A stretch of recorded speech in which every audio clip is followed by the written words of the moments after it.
లేని రంకులు అంటగట్టినప్పుడు నీతులు గుర్తు రాలేదా? కరెక్టే కదా. భార్య పిల్లలు కుటుంబాలు మీకేనా, వేరే వాళ్లకు ఉండవా? మా ఇంట్లో పిల్లలపై బూతులు మాట్లాడింది ఈ ముఖ్యమంత్రి కాదా? సీఎంకు ఇంత అసహనం, ఆవేశం, నిస్పృహ ఎందుకో అర్థం కావట్లే. ఆయనలో ఒక అపరిచితుడు దాగి ఉన్నాడు. ప్రతీకారం మీకే నష్టం. తెలంగాణ జాతిపిత ముమ్మాటికి కేసీఆరే, బూతుపిత రేవంత్ రెడ్డి.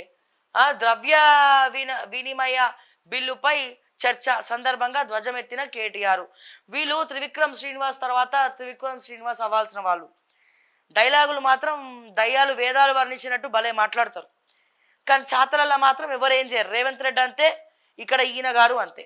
ఓకే, ఈ మొన్న మొన్న ఏదో ప్రెస్ మీట్ పెట్టి కౌశిక్ రెడ్డి, పాడి కౌశిక్ రెడ్డి కూడా ఏదో మాట్లాడిండు. పాడి కౌశిక్ రెడ్డి గారు ఏమన్నారంటే, రేవంత్ రెడ్డి నీ బండారం బయట పెడితే నీ కాపురాలు కూలిపోతాయి, మరి అదేందో చెప్పమంటావా అని చెప్పి కౌశిక్ రెడ్డి ప్రెస్ మీట్లో ఇండైరెక్ట్గా మాట్లాడడం జరిగింది. మరి అది కూడా కుటుంబ సభ్యుల జోలికి వెళ్ళినట్టే కదా. రేవంత్ రెడ్డికి గురించి కౌశిక్ రెడ్డి మాట్లాడతానని చెప్పి ఇండైరెక్ట్గా చెప్పినట్టే కదా.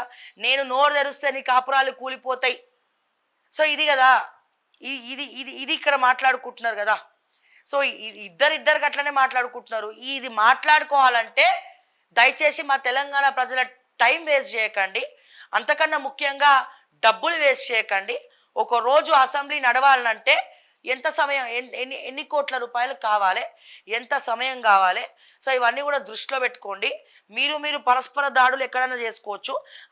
అసలే అసెంబ్లీ పెట్టేది కొద్ది రోజులు. ఆ కొద్ది రోజుల్లో దాదాపు మా అంటే ఆ 10 days మొత్తం, ఆ 10-15 daysలో ఒకటే ఒక రోజు ప్రజల గురించి మాట్లాడుంటారు మీరు.